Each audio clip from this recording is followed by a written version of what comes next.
So we're very pleased today to have Andrew Friedson from the University of Colorado, Denver here with us today. Andrew's a healthcare economist. He's published quite well in the field of health economics in top journals, the American Journal of Health Economics, Health Economics. He also won the Musgrave Prize for the best paper in the National Tax Journal. He currently serves on the editorial board of Inquiry, and today he's here to talk to us about his newly released NBER working paper, the Affordable Care Act and Ambulance Response Time. So Andrew, yeah, thank you. Yeah, thanks for having me out for the first seminar series. In his presidential address, the American Society of Health Economists, Michael Grossman said that it is more important to be first than to be correct. So in that spirit, I will give the first seminar for CHEPS. So this is the Affordable Care Act and Ambulance Response Times. My co-authors are Chuck Quartermanch at Georgia State, Isa in the NBER, Dan Reese at the University of Colorado, Denver in the NBER, and Andrew Collar, who was one of my master's students and now works for an insurance company doing data work, making more money than me. So, master's students, you can both make a lot of money and do really good research in your master's theses. And I'll tell you when we get to the table that was his master's thesis, and then the rest of it is building off of that. So, the ACA Insurance Expansion, this is what we're looking at. So we're all quite familiar with the Affordable Care Act. I'm hoping, in general, what it is, that it's this large expansion of healthcare coverage. There's also changes in the rules of who has to be covered, or who can get covered under what, and I'm not going to go into all the details right now. Long story short, what we see from the ACA is more people being insured. That's the big important thing. If you're going to look at health outcomes, it's a mixed bag depending on which health outcome you're looking at in which populations. We're not talking about that today anyway. And better financial protection. We often don't think about health insurance as financial protection, but like all insurance, that's what it is. It's not insurance for your health, it's insurance for your pocketbook. We want to dig into an aspect of the Affordable Care Act that, in our view, is pretty understudied, and that's the idea of congestion and capacity constraints. That we're going to see this big wave of people entering into the healthcare market because they now have insurance, and insurance makes people buy more stuff by dampening the cost signal that they feel or the price signal that they feel. And we're going to look at what happens when they bump up against either a static or a rather slowly expanding supply side. So this is very much a supply side story. So we're going to see a lot more people wanting to use the ambulance system, not a quickly expanding ambulance system, and thus congestion and changes in the ambulance response time. So the story will be that the ambulance gets slower. The US currently, there's a lot of studies that have said we are in a shortage, particularly of primary care providers, that we have more people that want to use healthcare services than we have healthcare service providers to use them. I know we typically think of, oh my God, we're going to become Canada and we're going to have these long wait times. We already have long wait times for many types of care. It can be hard to find a practice that is accepting patients. Again, we're not looking at a practice type situation, but it's just the idea that we do not necessarily have enough capacity for all the people that want to use healthcare in a timely manner at the moment anyway. Projections for the ACA, these two papers in particular, went out there and said, hey, we're going to have trouble, we're going to have delays, we're not going to have enough healthcare provision for all the people that want to get care.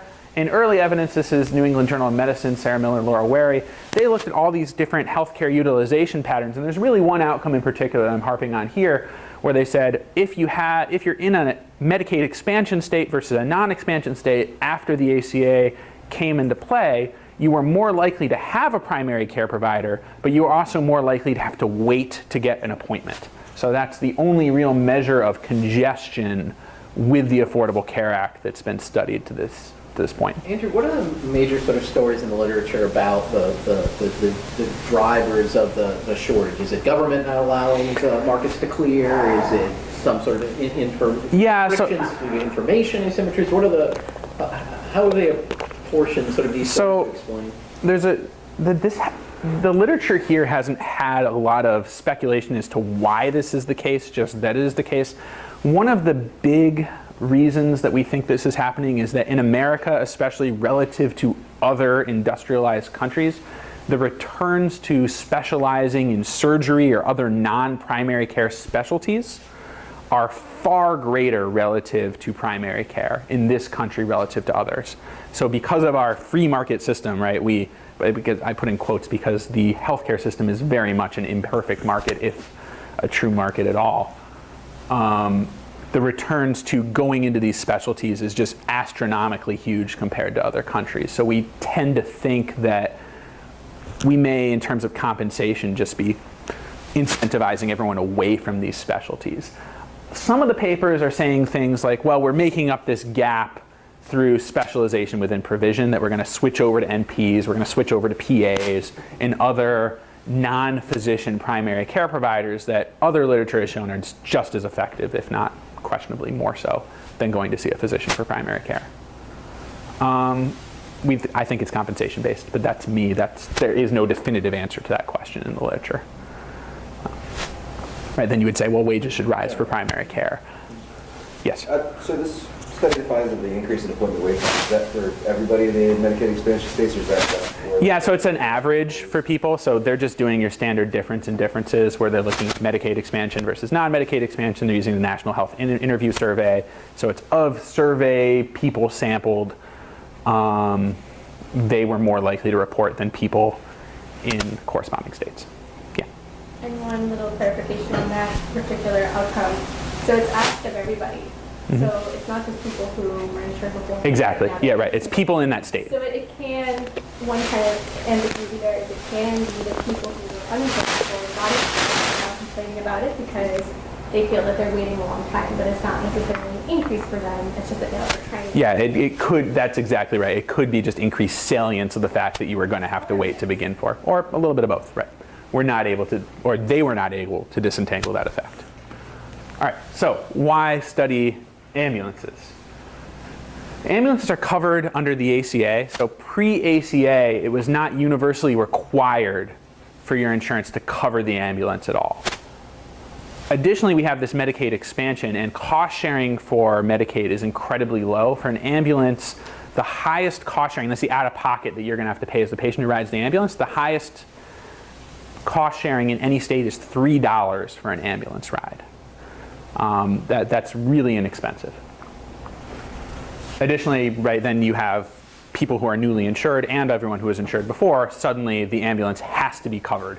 Anyone who's newly covered under the ACA has ambulance coverage. We expect supply for ambulances to shift out relatively slowly because it requires these very large capital investments to bring a new ambulance online. A new ambulance costs between $100,000 and $200,000. That's not to say that training a new physician isn't expensive and time consuming, but we also have the ability to bring in physicians from other countries. Right, we use our visa program aggressively to recruit physicians. We use the Health Services Corps to aggressively get physicians into rural areas as best we can. So we think that because of this large capital component, plus all the usual recruiting costs that you're going to have, it may be a little bit slow to expand ambulance supply. Additionally, slow ambulances potentially have really bad health outcomes, health consequences for very specific types of calls. So there's going to be lots of calls where it doesn't matter, but specifically for something like cardiac arrest, there's a large medical literature looking at how long it takes to get the ambulance to you, how long it takes the ambulance to get you to the hospital. 1 minute slower for an ambulance showing up, this is a Keith paper, 24% lower survival rate for cardiac arrest. So there's going to be many cases where the ambulance being later, it doesn't matter. There's going to be a lot of cases where it matters a lot. Additionally, use, and in particular, inappropriate use, rides. So these are studies where they look at admissions to emergency rooms, and they say, how did you arrive, and then how severe is it? And for these really low, again, these are just descriptive papers, but for these low severity arrivals, if you're insured, you're more likely to have taken the ambulance to show up. So we think insurance is going to make you more likely to take a ride that maybe you didn't necessarily need. Anecdotal evidence from my brother-in-law, who's an emergency room physician. So again, non-scientific, but I always call him and say that whenever I'm working on emergency rooms and say, hey, does this pass the smell test? Is that a lot of people who are taking the ambulance, it's because they don't have transportation. That I want to go to the emergency room, I don't have a car, I can wait for my friend, but if the ambulance is free under Medicaid, I'm just going to call the ambulance because it's a free Uber to the emergency room. So here's some anecdote. Here's some summary data, not from this data set, but I think it helps tell the story as to where we think this is coming from. This is from a census of every single ambulance dispatch in New York City. So New York City posts all of their administrative data. You can just grab it. And so these are counts of ambulance dispatches, and all I've done is split them based on severity score in the first quarter of 2013. So they run on a 12-point severity score, 1 being the lowest severity case.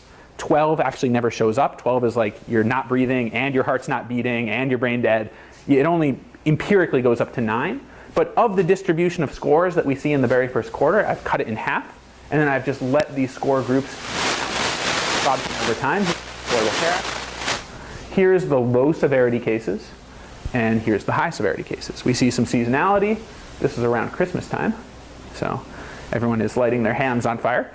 And you can see that it appears that what's happening is that the ACA, post-ACA, we're seeing this uptick in low severity calls for the ambulance. So the story that I'm going to try to convince you of with the data I'm going to show you in a little bit is that we think this is being driven by this big surge of bogus calls. Maybe not bogus. Let's not call them bogus calls. Let's call them low priority calls. Yes?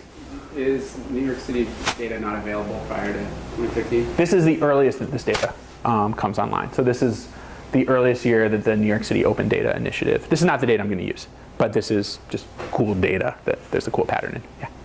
So I could be remembering wrong, but was New York one of the states where they had pretty generous pre-ACA eligibility for Medicaid? Yeah. So do you think this is sort of like a welcome mat? Do you know if there was a large increase in New York in particular? Yeah, so actually I've used this data to try to replicate our results, and we find that there are zip codes in particular in New York City that saw large growth. It's not perfect because to do zip code level data, you have to use the moving average ACS, so it's not a perfect bump that you're getting, but you still see some reasonable size growth. I can show you the tables on those, but it's about half the national variability that you see in New York City, because you have some very poor areas and very rich areas. You can get everything in New York, including big ACA bumps. You can also get very small ACA bumps. To be a little bit more convincing, I'm just going to look at the severity scores 1 or 2. So this is the bottom quarter of all calls. And I'm going to look at calls that were initiated by the patient versus calls that were initiated by the fire department or the police department. Right, so here's the fire department, police department. Again, you can see around Christmas time where there's these big crime spikes. That's a lot of property crime, maybe stabbing. I don't know. What happens in New York around Christmas time, Joe? You live there, right? It's when the Ghostbusters happen. And then this is calls initiated by the patient calling for an ambulance. Again, it's not quite as, here it's a little more clear, it's bumping up. This, maybe it's a delay, maybe there's nothing there. Again, this is just meant to be suggestive that this is the type of story we think is going on. I'm not trying to nail anything down here. All right, so what am I going to do in this study? We're going to start by taking Chuck Quartermanch's work. So he's one of the co-authors on this paper in JPAM, where he shows the effect of the ACA on people getting enrolled. And we're just going to show that this works for smaller geographic areas. His work was at the city level. We're really going to get as fine geographically as our data will allow us to down to the county level. The reason for this is we want to go as small as possible because ambulance response areas are pretty small. You actually tend to have multiple within a county. We're also going to add an additional year. So first, you can think of this as just showing you our first stage to say, yes, we're going to be predicting eventual enrollment bumps in insurance with pre-period uninsurance. We'll get into exactly why this works. It's what's called a dose response model. Then what we're going to do is we're going to switch our outcome variable and we're going to look at the impact of this pre-period uninsurance, how much room you have to be affected by the ACA. And what we're going to say based on the first stage is ACA growth on the response time of the ambulance. The idea is that we're going to have increased demand bumping up against relatively stable supply, and we're going to have a congestion problem, and the ambulance response times are going to get slower. I'm going to show you some variation in this outcome. Presumably, if your ambulance was going to arrive in an hour and arrives in an hour and 2 minutes, who cares? You died anyway. But if your ambulance was going to arrive in 4 minutes and you're having a heart attack and arrives in 6 minutes, that's a much bigger deal. So I'll show you some distributional stuff. I'm going to explore a bunch of different I should say, maybe not mechanisms, but there's a lot of alternative stories that I'm going to rule out. That I'm going to say, could this be due to just cities getting more congested? And those are also places where there's growth. So we'll look at traffic congestion, we'll look at economic effects, we'll look at the supply in the ambulance industry, and I'll try to rule out various things. We'll talk about some clinical implications, and we'll say how good is our data generalized. We're going to look at response times to traffic accidents. Presumably, if all ambulances are getting slower, they get slower for traffic accidents and everything else.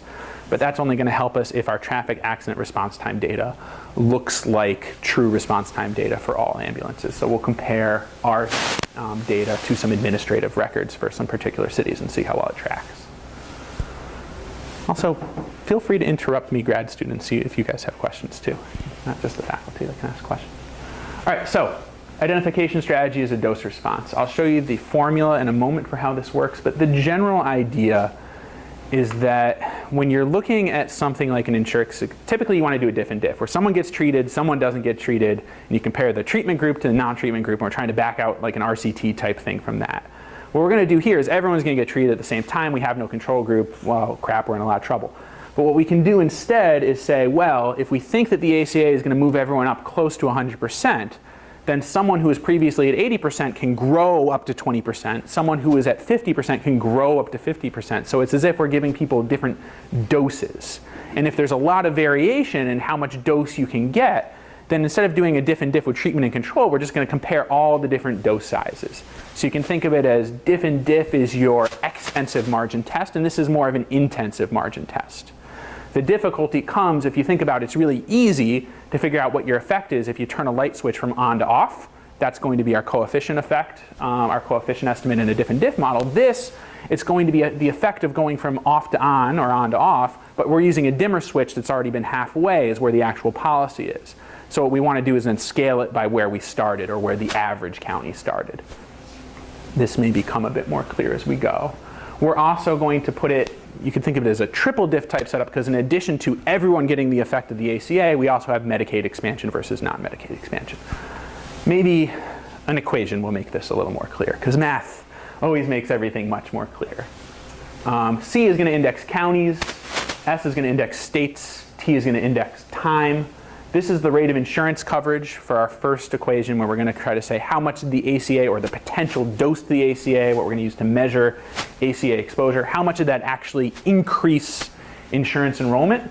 So I'm going to get the rate of insurance coverage in a given county in a given year. This data is coming from the small area health insurance estimates. It's county level estimates of insurance enrollment from the restricted ACS, and then they just publish it at the county level and you don't have to go through all the restricted data garbage.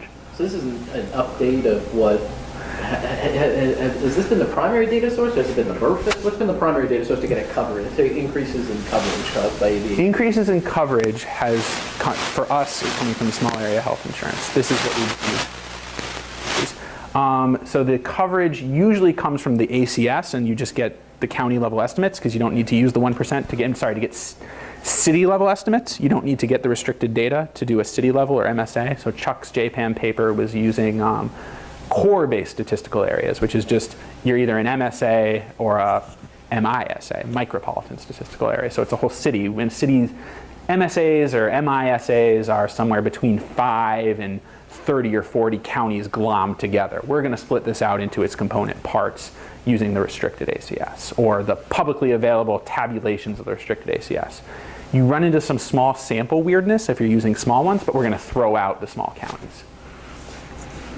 And I'll show you what happens when we don't throw them out. It's going to be the same and we're going to be very happy with that. But the outcome here is going to be the rate of insurance, and then our key explanatory variable is going to be how much room you have to grow. So the rate of uninsurance pegged the year before the ACA. Full disclosure, we've run this a lot of different ways. We can use 2 years before, 3 years before. We can use an average of the first 4 years beforehand. We're going to find roughly the same thing. We're going to use the year immediately beforehand. So this is how much room you had left to grow in terms of insurance coverage. So 0.12 means you have 12% uninsured, or it's an 88% insurance rate beforehand.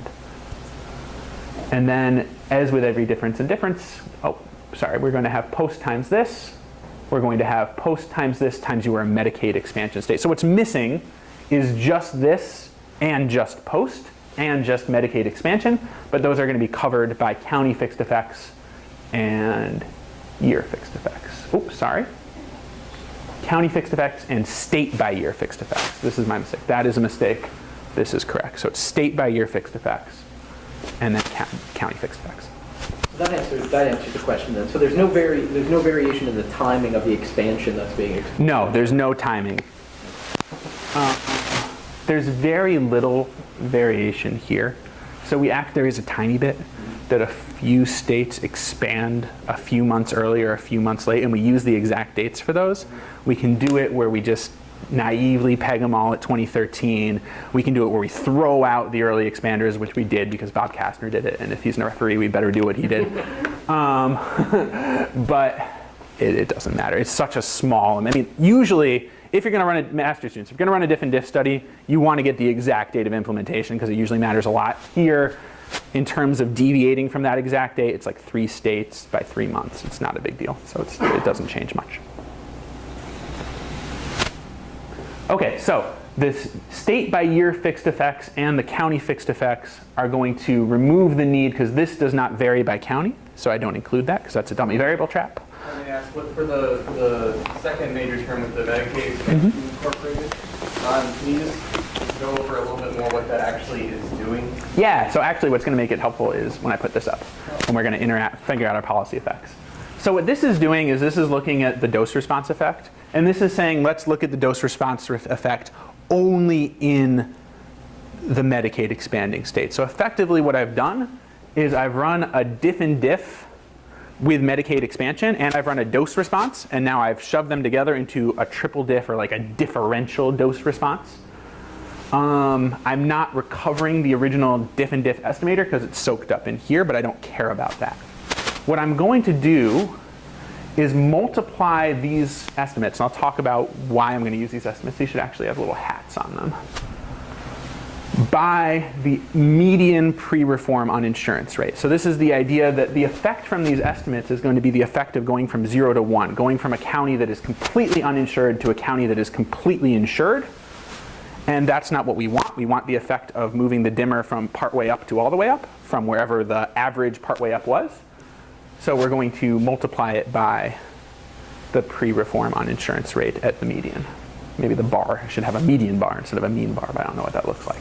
So beta 1 times 2013, times the average uninsured rate in 2013 is going to give the effect of the ACA exchanges in the average county, or the ACA effect in non-expanding states. This is just the dose response effect, so it's the effect of being turned on when you're a non-expander. So that is the ACA effect in a non-expander.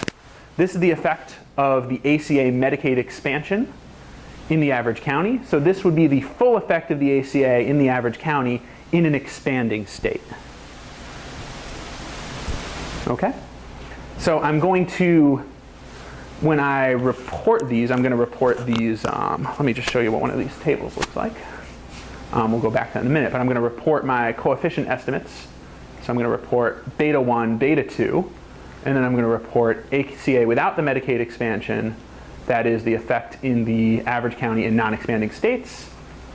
This is just the Medicaid expansion in a expanding state, and then the sum of these two using the stata lincom command, adding these guys together and then adjusting the standard error as appropriate. So this is the full ACA in a Medicaid expansion state, and this is the ACA in a non-Medicaid expanding state. This is the same exact methods in Chuck's previous work. Yes?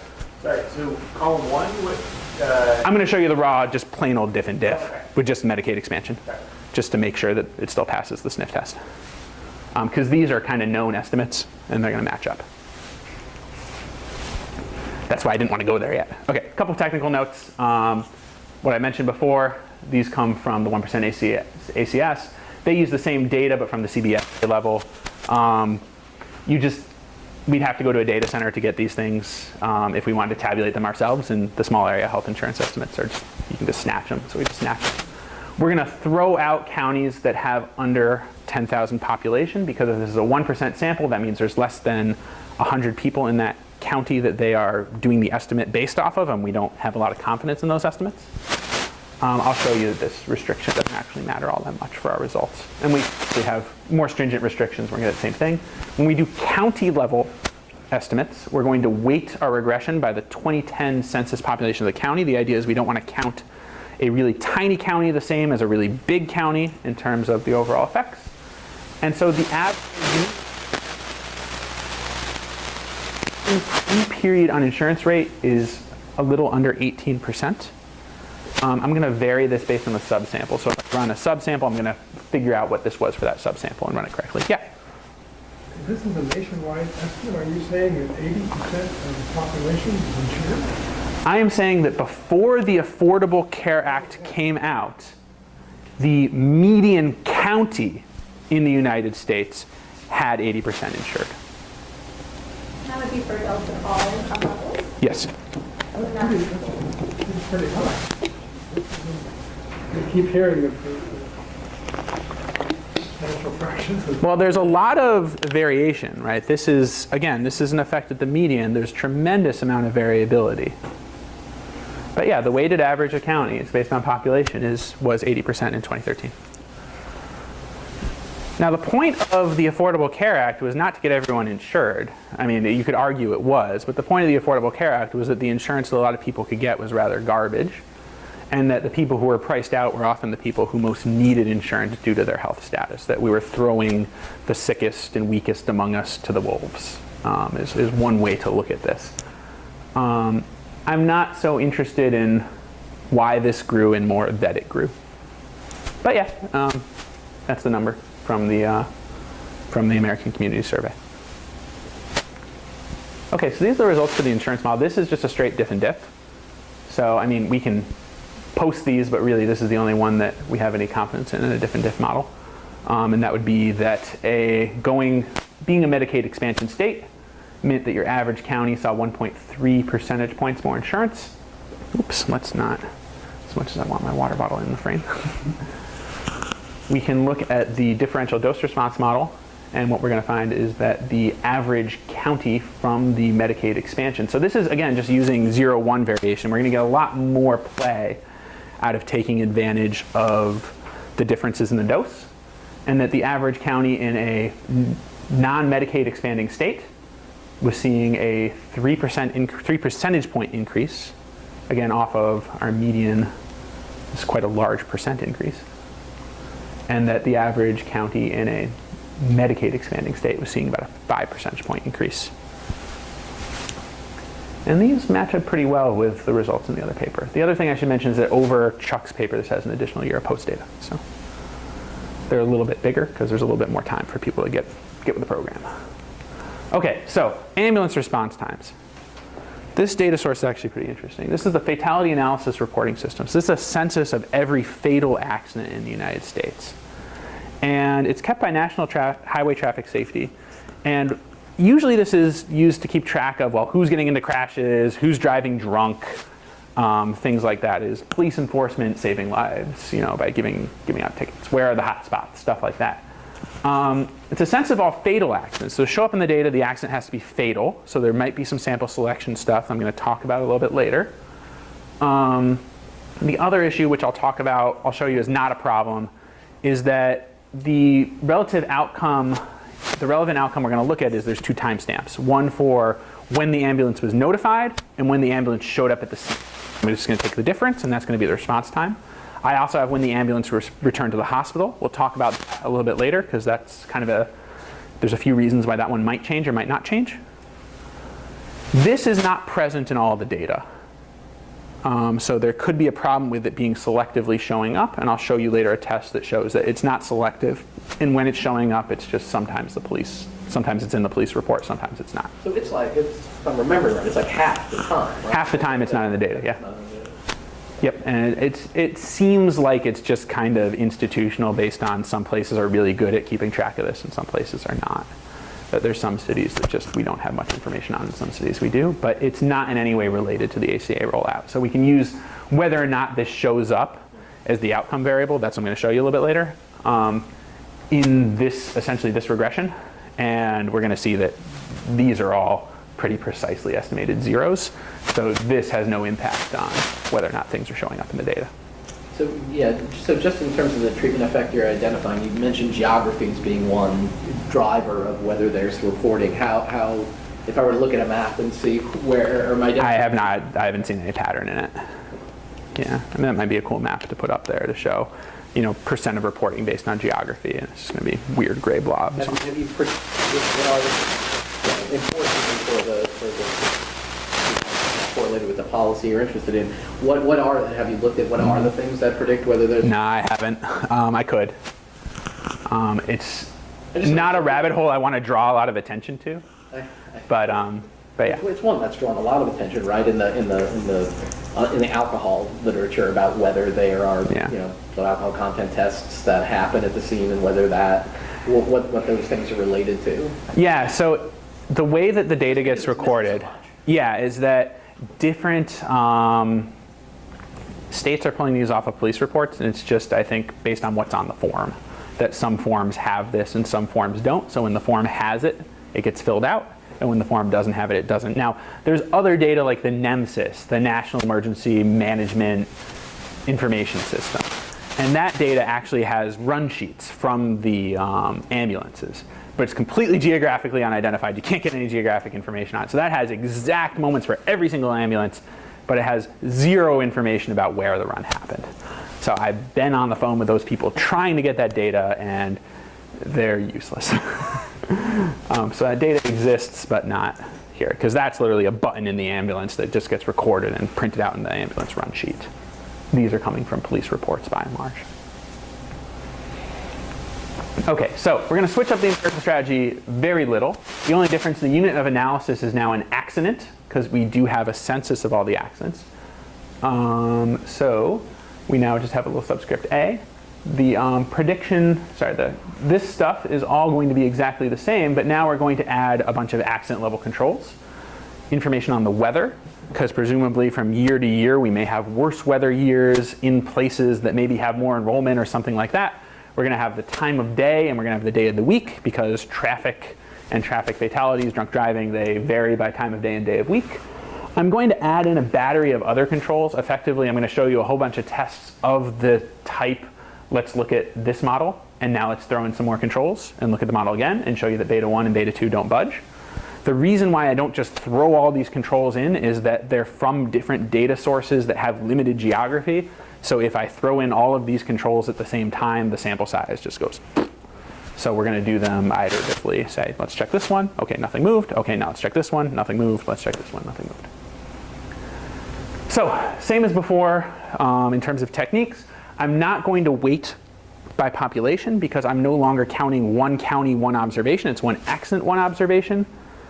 So it's weighting itself. Okay, so again, the straight Medicaid expansion diff and diff. I'm just putting this in here so you can see it. And then the models we actually believe. The difference between this model and that model, I need to stop doing this. Okay. The difference between this model and that model is we're just including the accident controls, just to show you that our results are pretty robust, the controls. So in a non-expanding state, the average county saw ambulances, these are in minutes, ambulances slow down by a little over a minute. We saw the average county have ambulances slow down by about 1.9 minutes. I can't multiply that by 60. So the average was about 10 minutes per run. So this is large relative to the average. Question? Yeah, can you remind me again, the time window we're looking at is when the ambulance leaves the hospital? No. Okay. So let's talk a little bit about ambulance. Yeah, we'll get. Let me explain this. Let's talk a little bit about how ambulances work. So the common perception is that ambulances leave the hospital. And that's actually not how this works at all. Ambulances are run by private ambulance companies that work in a pseudo-natural monopoly, where they have a unique contract to cover a certain area that is usually worked out with the county or the city, whatever the municipal body is that has jurisdiction over this. And the ambulances just kind of are put out by their ambulance depot, and they just kind of circle. Or they do whatever. They hang out at the mall, they hang out at the donut shop, whatever they want to do. Maybe they hang out at the depot. Then they get a call. The nearest ambulance for that area is called. If it's really far away, they may call the next area over. They may not. The ambulance goes and picks you up, and then the ambulance brings you to the nearest hospital most of the time. We'll talk about that when we talk about ambulance return times. The ambulances can get diverted by busy emergency rooms if they're slammed. So the timestamps that we're looking at is when the call arrives at the ambulance depot. So it's not when 911 gets called, it's when 911 seconds later, presumably, lodges the order for an ambulance at the ambulance depot. That's supposedly when this timestamp is. The next timestamp is when the ambulance rolls up to the scene, they stop, they're there. That's the second timestamp. So that is the elapsed time. We like that because it is truly a measure of the congestion in the ambulance system. You can think about the ambulances cycling around. If the ambulance gets called and it's busy, you can't call the nearest ambulance, you got to call the next nearest ambulance. And the next nearest, and the next nearest. So presumably, ambulances, if they're busier, may be getting routed from further away and have longer response times. Or you call the ambulance depot, the phone's busy, you got to wait on hold for a few minutes, right? It's when that call, I should say, it's a little unclear as to if it's when that call goes through or when that call is made. But if it's when the call is made, then that could also be a source of this. We like to think of it as ambulances coming from a little further away because the nearest ambulance is more likely to be busy. This is interesting. So you're not seeing a significant differential effect in expansion states? In some models, it's going to depend on the controls we put in. Sometimes these kind of flip. We like to think more of this as the one that we care about. This is bigger than the standard error here. It's not really. But yeah, it's we tend to see it more from the coming on of the exchange effect than from the Medicaid effect. And you'd think, yeah, because if you listen to my brother-in-law complain, you'd think it's all Medicaid patients. But and also, I guess, so you're using the full population, which means that a lot of these people in marketplace plans have fairly high cost sharing, right? Mm-hmm. So have you kind of, maybe you'll be showing this in the future slides, but have you sort of complained that this is coming from lower-income people who are getting subsidies, or do you know where? We have not, no. But we're not able to dig, or we haven't dug. I mean, I suppose we could look into which counties it's coming from and find counties with similar uninsurance rate and different income profiles would be a way to try to tease that out a little bit, but we have not dug into that. Okay. Paper's gotten quite long as it is, so yeah. I'm also struggling with this. So you sort of, the story that you kind of teed up at the beginning was that the congestion is coming from people kind of arbitrarily taking ambulances when they wouldn't. I wouldn't say arbitrarily. I would say taking an ambulance for a marginal case, sure. When they otherwise wouldn't really have felt the need to. Mm-hmm. It wasn't like a life-threatening emergency. That That's right. But those people aren't in your sample, right? Yes. No, that's absolutely right. So that's going to be a big question at the end of this presentation. So the story there is that if you have a lot more people slowing down the ambulance, once the ambulance gets dispatched, the ambulance is going, right? If the ambulance is coming to my house, the ambulance is coming to my house. And I have now slowed down the ambulance for everybody, right? If I'm going to run a study on smog, I don't just care about the polluters, I care about everyone who's infected by it, right? I don't just care about slow drivers studying congestion, I care about everyone on the highway, and this is it. These people are making the calls, and then when you have real emergencies, the ambulance is slower for them too, right? So presumably, if the ambulance system is slowing down, it's not just slowing down for low priority calls, it's slowing down for all calls, because you don't know the priority truly until you show up. I mean, you know someone got hit by a car or was in a car accident, but there's a lot of variability in how severe. I can call an ambulance for chest pain. They're going to get here fast. What does chest pain mean? Right.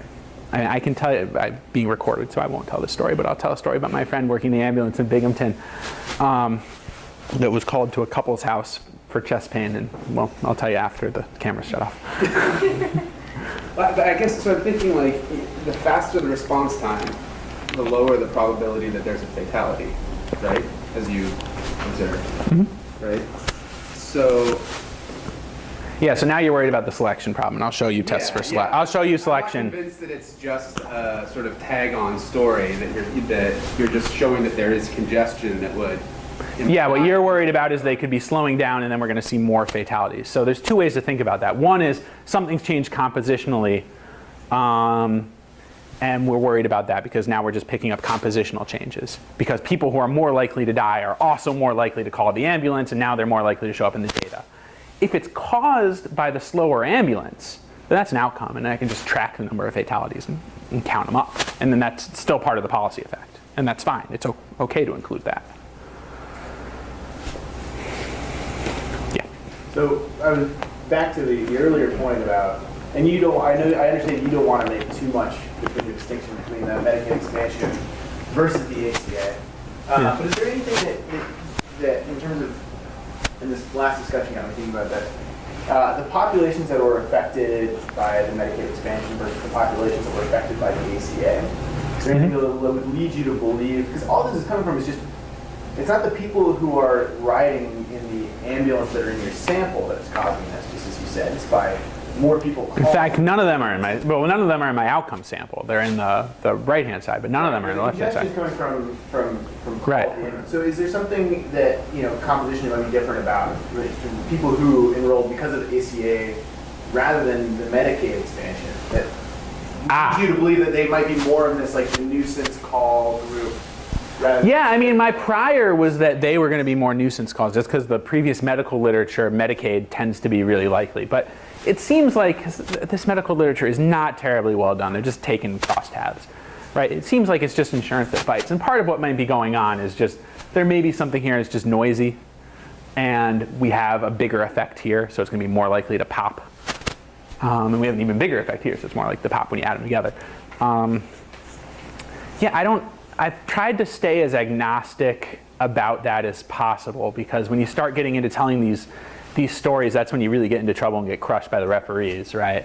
I'm trying to just say places with bigger insurance expansions, bigger slowdowns, just the facts, ma'am. That's all I'm able to show you and definitively tell you a story on. We believe that the most likely story is these nuisance calls, but who knows? It could be maybe my arm is off and I don't want to call because I don't want to pay for it. That's possible too. I'll walk, right? Well, I mean, in terms of welfare costs, this really matters, right? Oh, yeah. Is it being crowded out by the early 20-year-old or the 25-year-olds who were at a party and drank too much, but now they're covered in the ACA, so they'll call. Yeah, I'm not able to speak to that because I don't see ambulance rides by people who aren't in the in this sample, right? I mean, what I could do is get the Nemesis data and look to see post-ACA, do we see a big compositional change in who's riding the ambulance? But that's the best I'd ever be able to do with that data.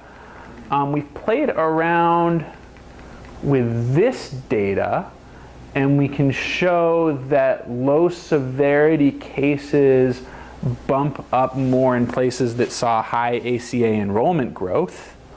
So I've got that, but again, that's New York City, so it may not be super relevant to the rest of the country. But I think that's the closest. We're only going to be able to nibble at this. I wish I could do better. Yeah? Your study doesn't deal with things. No, doesn't touch it. So it does.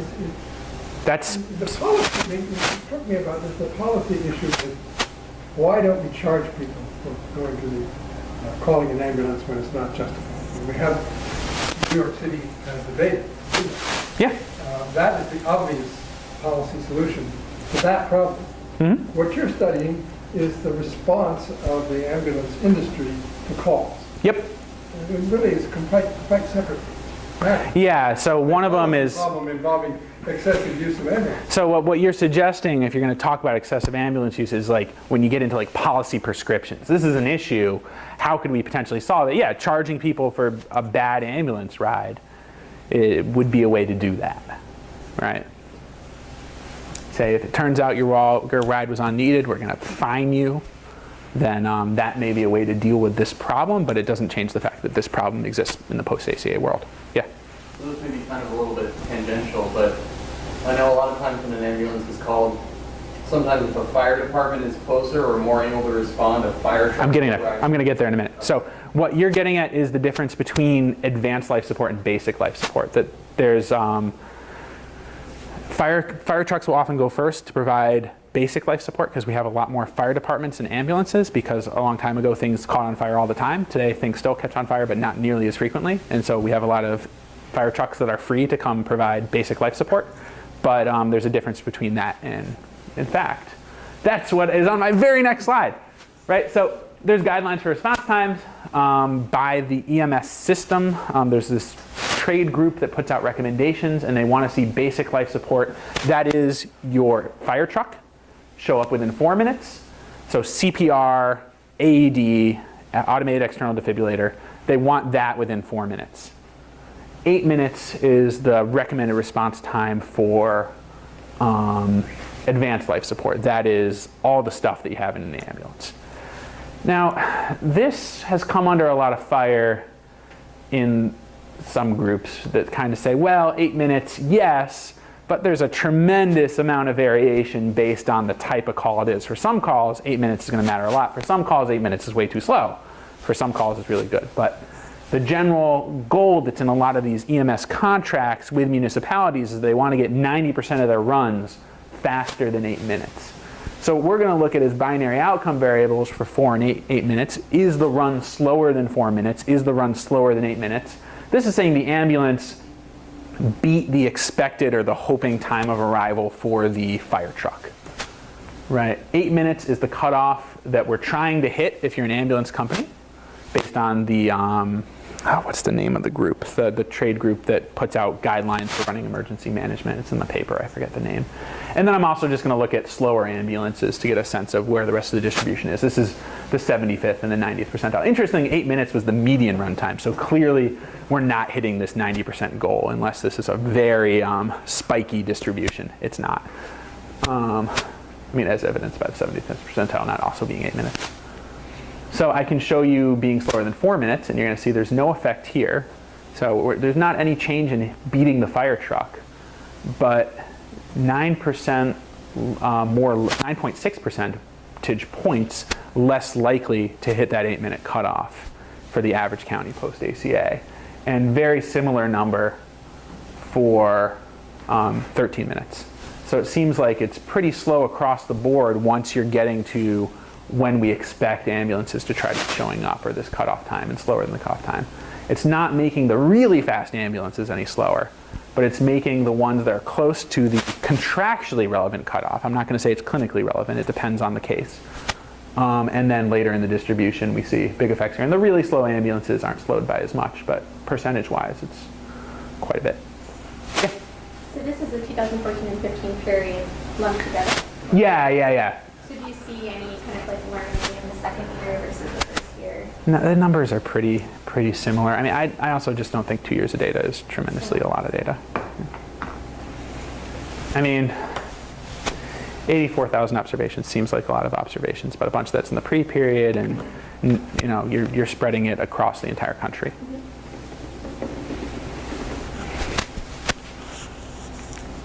All right, so back to this question about mortality. Is this, we can check, because these are fatal accidents, we can count up the number of people that die and the number of accidents that tick off as fatal.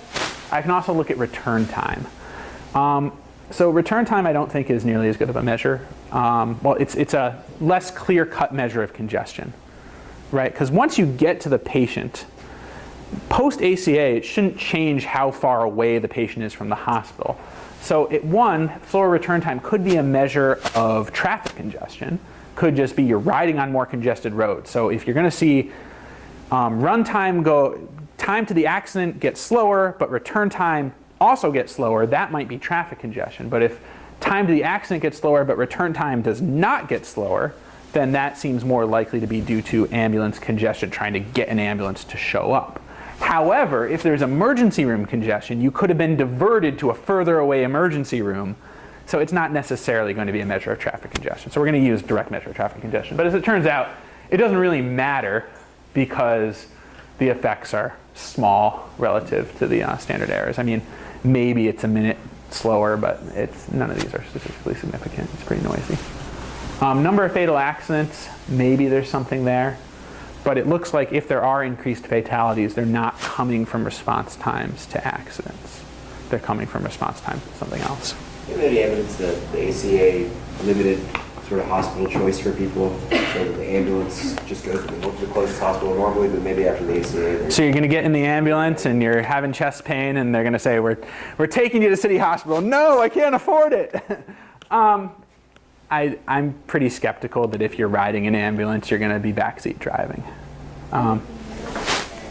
It's just close to whatever it is. Yeah, so interestingly, in insurance contracts, so when you have your insurance, there is in-network and out-of-network, but there is no in and out-of-network for emergency rooms. Like I am Kaiser, I am stuck in my HMO, but I can go to any emergency room I want.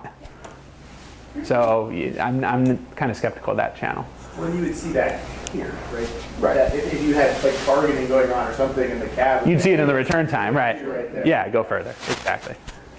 Yeah. I mean, these are ambulance pickups from fatal accidents, so it may be happening again in these other calls, but if I've been in a car accident, I'm probably not telling the ambulance, and I got picked up by the ambulance, I'm probably not telling the paramedic where to take me. And just looking at the number of observations, There's far less that have hospital time, because that is not going to be in the police report, because the policeman is sitting there, so then they also need to get the hospital data. So this is also just lower quality data. And things look similar in the sort of first stage of time if you restrict the sample where you, because I really like this as Yeah. sort of an exercise to rule out congestions, but you get a similar result if Yes. you look at the sample of accidents that have the Yes. pieces of information. Yes. Yes. That's right. We have restricted it to that, and it's fine. I mean, the sample size is smaller, so we lose like a star sometimes, but the effects are. That's right. All right, so battery of checks we're going to run through, and this will take us to the end. Will we have a half hour left? Does it go to 5, or when do we go till? 4:45? I can do this in 15 minutes. That's fine. All right, so selection into whether or not reported. This is the idea that the response time is not in every single observation. I'm going to show you some event time numbers to rule out non-parallel pre-period trends.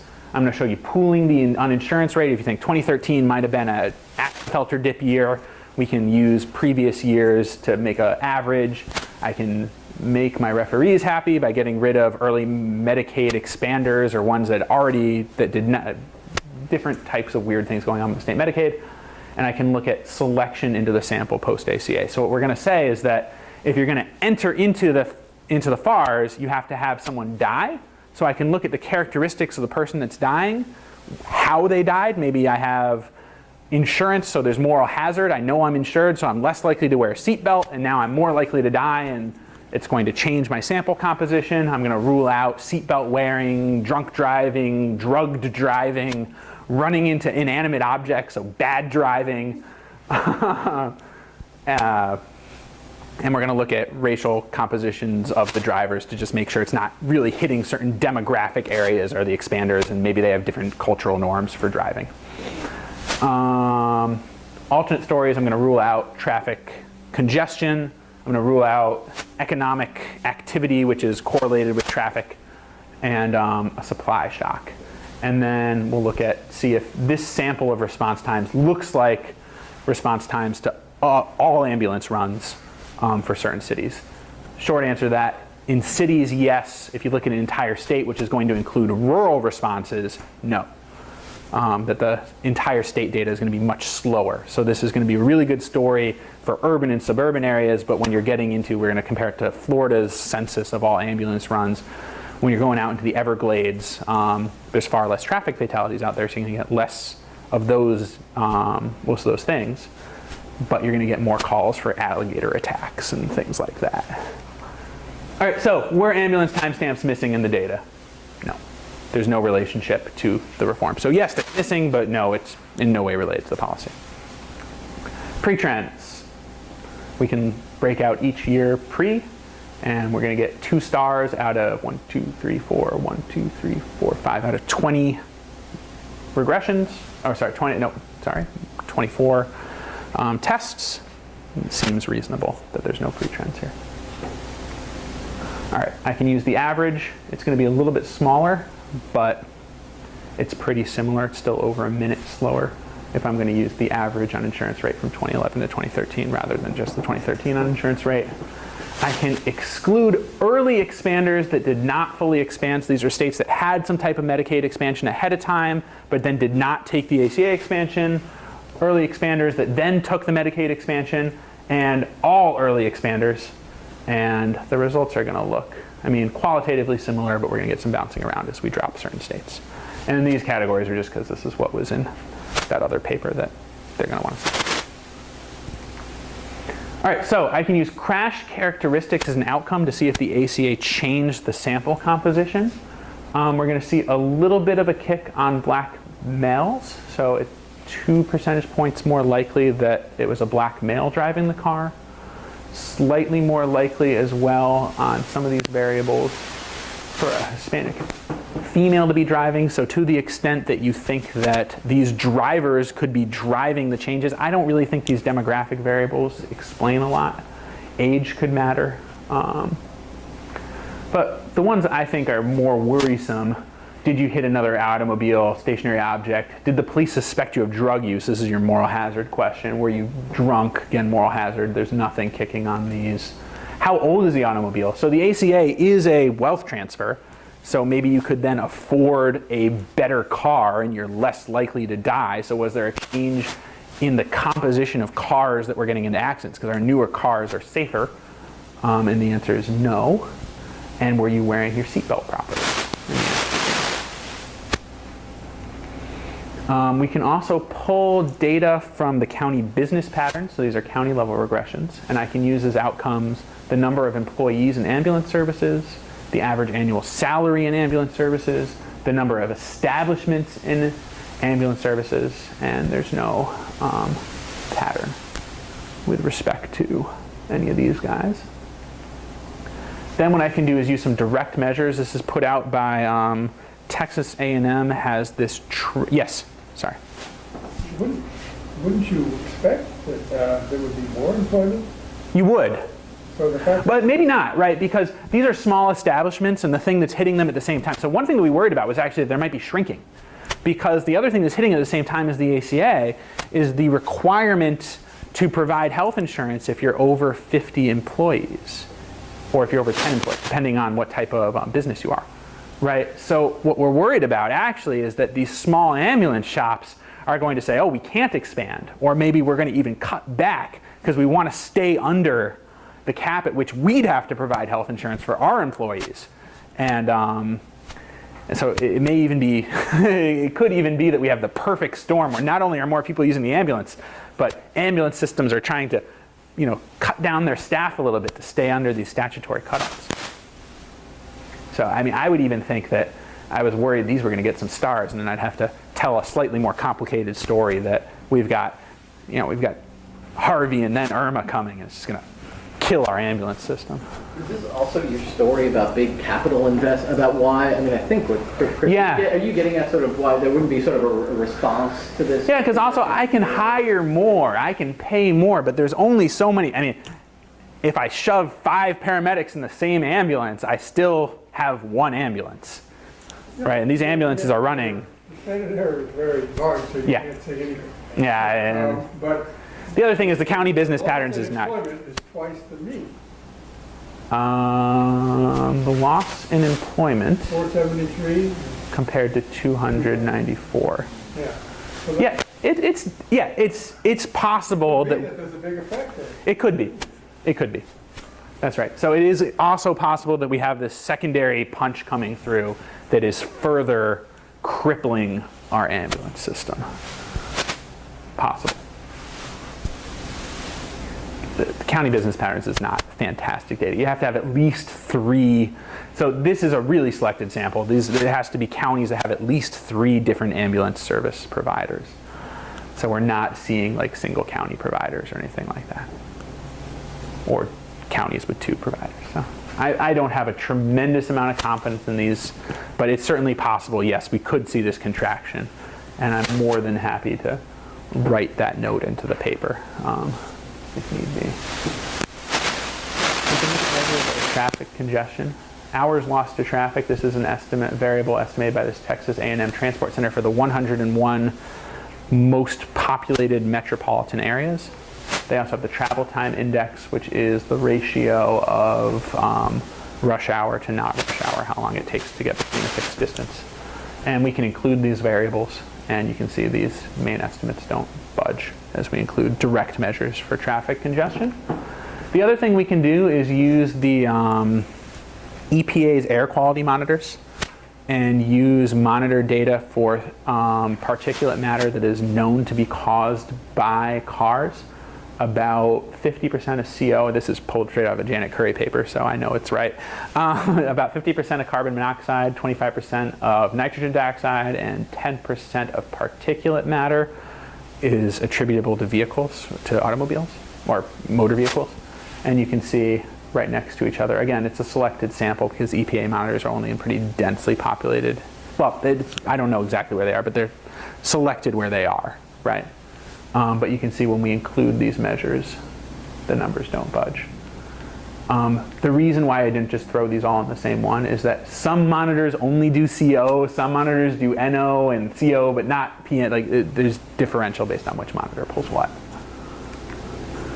I could also use employment again from the county business patterns on road services employees that you're going to have. When you got busier roads, you're going to have more people working on road services. Again, this is a really small sample, so we're going to lose our stars, but the numbers aren't budging when we add in these controls. Economic conditions, I can include the median household income, the poverty rate, the population, and the unemployment rate. And again, the numbers are going to hold pretty stable when I control for these. These come, some of these are from this, one of them, instead of the small area health insurance estimates, they come from the small area population estimates and the local area unemployment statistics, the LOUS, from the Census Bureau and the BLS, respectively. All right, so the final point. How representative are the FARs of actual response time? So what I actually did was went around to a bunch of different annual reports from different cities where they have their full run times for all ambulances, and they publish them and say, how are we doing? So for example, in 2010, the FARs for Manhattan, we get an average ambulance response time of 4 minutes and 51 seconds. And from the New York City Open, we have an average response time of 4 minutes and 21 seconds. So we're not off by a lot. Washington, D.C.'s 2014 annual report on how their emergency medical services are doing. We got 6 minutes 52 seconds. They got 6 minutes 18 seconds. And sorry, this is for any call for anything? Any call for anything. This is from their complete, so it's their EMS office, their city EMS office says, this is how fast our runs were.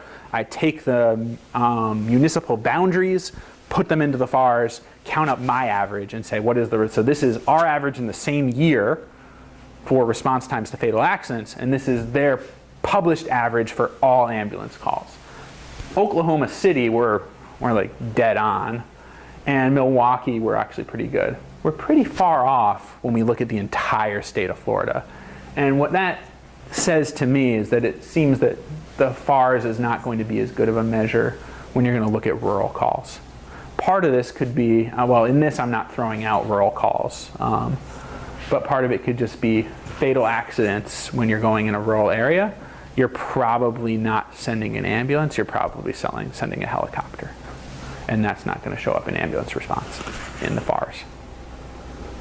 Right, so if it's really out of reach, these are helicopter calls.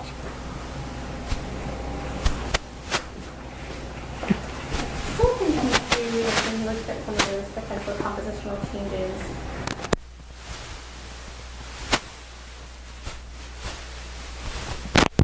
But I'm wondering, if those areas, say maybe sub-county areas, where they saw the largest increases in insurance were also kind of the worst areas in terms of ambulance response time to begin with. Are you able to account for that in some way, or would that potentially, would that show up in kind of the compositional change test that you're looking at? So you looked at race, ethnicity, but what about socioeconomic status type variables like education or? So let's be very clear about these crash characteristics. This is the crash characteristic of the person that died in the accident. Right. So the FARS is not going to have information on the income of the person that died in the accident. I can look at where the accident happened, but that's not necessarily going to be who the driver. So what I'd have to do is to that extent, the best I can do is this, right, where I'm controlling for at the county level. I'm going to wipe out the effect of household income and stuff like that. I think county that level is fine. you've got your. Right. the- I'd have to go so sub-county. it's like whether they're. Well, but this is county by year, right? So I've got now within a county, over time, I've got these compositions changing. Right. Right. So the only argument one can make, and maybe it's kind of. I'd have to look at so what I'd really like to do, right, is go down to like the census tract and be able to estimate this at, say, the census tract level and get census tract specific estimates and then plot those coefficients against against the census tract characteristics and see if there's a pattern. And that would be super cool. But I can't do that. Yeah, I'd love to. That'd be an awesome picture if there's a pattern and say, not only is the ACA bad for ambulances, but it's bad for ambulances in a racially discriminatory way or an income discriminatory way. Then I've got an extra sexy paper, but I don't quite have that. I wish. So two thoughts. One Yeah. would be, this has been in the back, and this might be a misconception I have of ambulance systems, but my thought was that in a lot of areas, you have kind of a patchwork of private, like AMR type companies providing the ambulance service and public. Of course, some of the fire departments also employ paramedics, and they are also the first responders, right? Like this, think about different, either pockets in a city or different variations at the city level. But I guess the first question would be whether that's true. And if it is, I wonder if that variation, I mean, not obviously for this paper, but there might be an interesting story that there's kind of the ability of an area to kind of adapt to this, this supply shock, or I guess demand shock here, that you might be able to look at in terms of, is it, places that have kind of the public system, Yeah, maybe so have a harder time buying the next ambulance, whereas, you think about the private sector being potentially more efficient, or yes, vice versa. that would be awesome. So the difficulty here is that there is no central collection for all of these. Each of these things is contracted by or within municipalities or counties or things like that. So there's no central way to find out unless I'm going to go and collect, which would be, I need an army of RAs, to go collect every county and who they're contracting with and are they public, are they private. Back to the first responder question. So this is a question about 911 dispatch. And so 911 is going to put out the call, and a lot of it's going to be who's closer. Is it the fire department that's closer, or is it the ambulance that's closer? And that's going to be who responds first. But the ambulance is going to respond eventually, unless the first responder fire truck gets there and they say, yeah, call them off. So but it's whoever's closer. Are you saying that all ambulances then are private? No, I'm not saying that all ambulances. There could be like a municipal ambulance system, I suppose. Right. Right, so what you're saying is look at public versus private, and I think that's great. What I'm saying is that, in the same way that you're kind of doing this dose response, right? Mm-hmm. There might be, you get variation. Maybe this is 80% private, 20% public. Yeah. Other places 50-50. No, I think that story absolutely checks out, right? If I am a private company, presumably I should be more agile. If I want to buy a new ambulance, all I got to do is say, let's buy one. But if I'm a public system and we want new ambulances, we've got to either get emergency funding from the emergency manager, or I've got to go through some budgeting process, or even worse, I've got to go have people vote on it in the public, right? And that, like school buses, right? We want to do, like with your school district or something like that. And I think that's very well taken, and I would love to write that paper.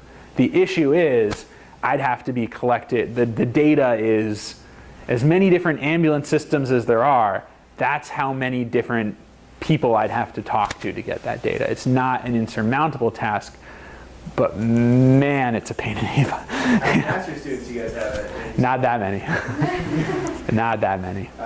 Cool. My other question Yeah. was, so have you done any, and I would understand the hesitation behind not doing this, but have you done any back of the envelope calculations saying, what are the potential costs of the delay that we measure here, right? In terms of, what that does. Obviously, it depends on the So call. it's tricky, right? Because you need to know the composition of diagnoses in the call, because these are not, there's a tremendous amount of heterogeneity in the calls that you're getting.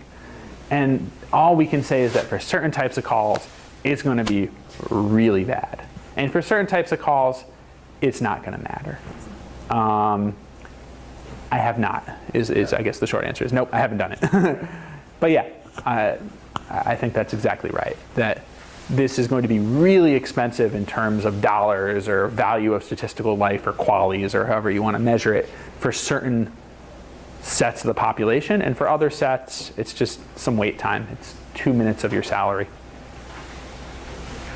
So two very quick questions. The first is you mentioned sort of other forms of congestion, wait times. Have there been any other papers that have exploited the same expansions in Medicaid with the ACA, but even without, sort of in the 80s across states that have tried to get at effects of expansions on other forms of congestion that have found similar patterns of results?